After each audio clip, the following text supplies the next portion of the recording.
they thought it was just another evening. A few college students from Sai University in Ranchi, Jharkhand, wandered into the nearby Girabar forest behind the campus for some harmless fun. The air was cool, the trees swayed gently, and the chirping birds gave no warning of what lay ahead.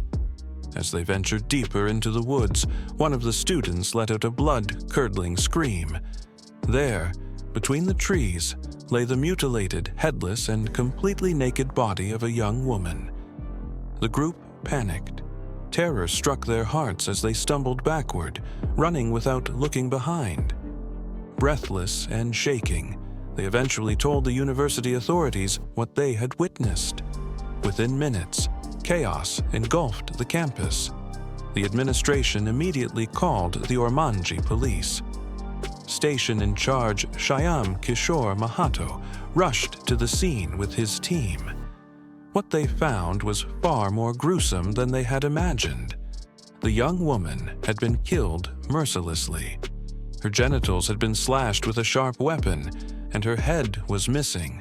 Despite an intense search, no head was found anywhere in the vicinity. The case quickly escalated.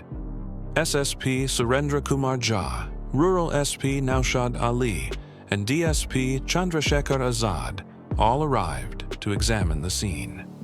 Nearby, they discovered empty alcohol bottles. Investigators speculated that the victim might have been raped before being decapitated to conceal her identity. Without the head, there was no way to identify the victim. Her body was sent to RIMS Hospital for post-mortem, and an FIR was registered against unknown persons for murder and destruction of evidence. The next morning, the case exploded in local newspapers. Among the readers was a distressed couple who immediately rushed to the police station. They claimed the body belonged to their missing daughter. When they were taken to view the corpse, they broke down, confirming she was their daughter. Relieved to have an identity for the victim, police hoped the rest of the mystery would soon unfold. But the very next day, a twist shattered that belief. The daughter, whom the couple had identified as the victim, returned home alive. She had run away to live with her lover and had just decided to come back. This shocking revelation put the investigation back to square one. Who, then, was the murdered girl? To solve this mystery, SSP Jha announced a reward of 25,000 rupees for anyone who could identify the victim. Her photo and details were circulated across newspapers and police stations. Days passed, but no one came forward. Eventually, the reward was increased to 50,000 rupees, then to an astonishing 5 lakh rupees. The pressure was mounting. Despite forming 2 special investigation teams and deploying informants, the police had no solid leads. No missing person report matched the victim. Then, on January 10th, 2021, an old couple from Chano village walked into RIMS Hospital. Mohammed Jamshed and his wife Sufiya Parveen had seen the news. Their married daughter, Sufiya Parveen, had been missing from her in-laws' home since December 31st. All calls to her husband, Sheikh Bilal, had yielded vague and unsatisfying answers. When shown the headless body, Rabia immediately recognized her daughter by an old burn scar on her leg. The past wound had healed, but the mark remained. Their world collapsed. Their search had ended, but not in the way they hoped. As police began questioning the grieving parents, suspicion quickly turned toward the missing husband. Bilal had vanished the same day Sufiya did. The pieces were beginning to fall into place, and what would unfold next would shake Ranchi to its core. The mystery was far from over.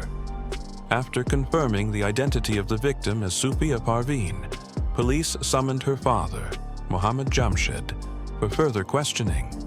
When asked about her husband, Sheikh Bilal, Jamshed revealed he was untraceable since January 2nd.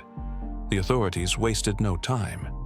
Sheikh Bilal was declared the most wanted man in Ranchi. His photograph was plastered across every police station and printed in newspapers. A reward was offered for any information. Investigators raided his known addresses. At one of his homes, they found his first wife, Shabo Khatun, and their 14-year-old son. Shabo claimed Bilal had disappeared on the same day Sufiya was last seen. Something didn't feel right. Officers suspected that Shabo knew more than she let on. She was brought into custody for interrogation. Initially evasive, she eventually broke down under pressure. Yes, she admitted, she knew everything. Her husband, Sheikh Bilal, had killed Sufiya. Not only that, but he had also decapitated her and buried the head in a shallow grave 2 kilometers away in their own field. He had dumped salt over it to ensure rapid decomposition, hoping to erase all evidence. Shabo had been complicit. She cried as she recounted the crime, begging for forgiveness. Police immediately took her to the site, along with a magistrate. As they dug, they found the missing head surrounded by salt. It was Sufiya. The brutal puzzle was now complete. Shabo was arrested for aiding the crime, and the hunt for Bilal intensified.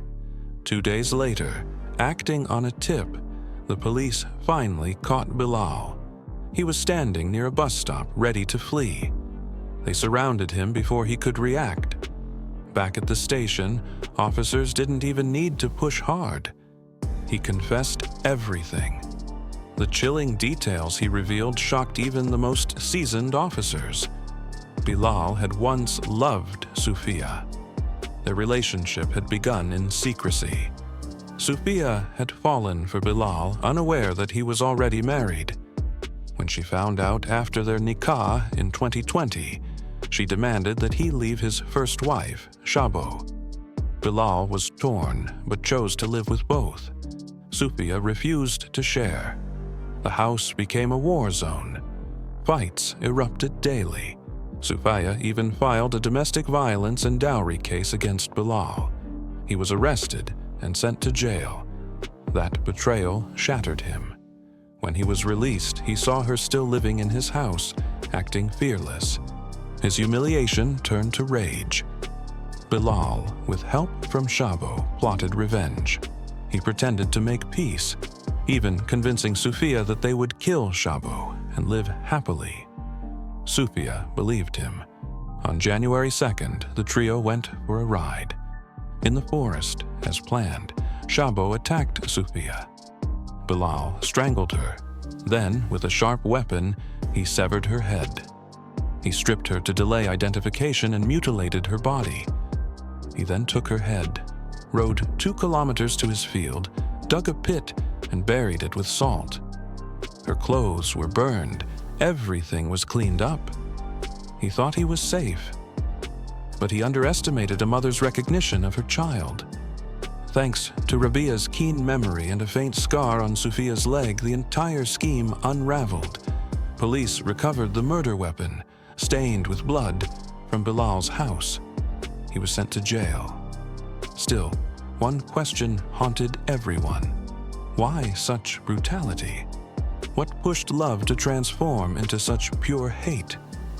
This was no ordinary love story. This was obsession gone wrong. Sufiya Parveen was the 5th of 9 children in a conservative Muslim family. Her father, Jamshed, never allowed his daughters to work. But Sufiya was different. Bright, bold, and a free spirit, she had always challenged tradition. Her first love, Khalid, had been the husband of her friend Fatima. Yes, she had fallen for her best friend's husband. The love was intoxicating, dangerous. Sufiya and Khalid ran away to Delhi and got married, but it didn't last. Within months, she returned to Ranchi, embarrassed and broken. Her family forgave her, letting her back in. But trouble followed. Soon after, she met Sheikh Bilal, Khalid's cousin. He was older, rough, and already married. Yet something about his power, his physique, and his daring personality lured her in. Despite knowing he had a family, she fell again. They married in secret. At first, it was love, but soon she clashed with Shabo. She couldn't share her man. She wanted the first wife gone. Her demands grew aggressive. When Bilal didn't comply, she started seeing other men. She even took money from them, adding fuel to Bilal's jealousy. Then came the breaking point. After being jailed on her complaint, Bilal couldn't bear it anymore. To him, she had become a threat to his pride, freedom, and family. He decided to end it all. The betrayal, the dishonor, the pressure from both women, it became too much. And so he made the unthinkable decision to erase Sufiya. He didn't just want to kill her. He wanted to erase her existence, make it impossible to trace. But fate had other plans. Her scar, her parents, and the relentless police work pieced everything back together. In court, Bilal and Shabo were charged with murder and conspiracy. The trial continues, but the horror remains. The question that remains isn't just who killed Sufiya, but why relationships can turn so toxic, love so dangerous. Is love enough reason to forgive betrayal? Or does obsession always end in destruction? Let us know in the comments. What do you think turned this love story into a chilling murder?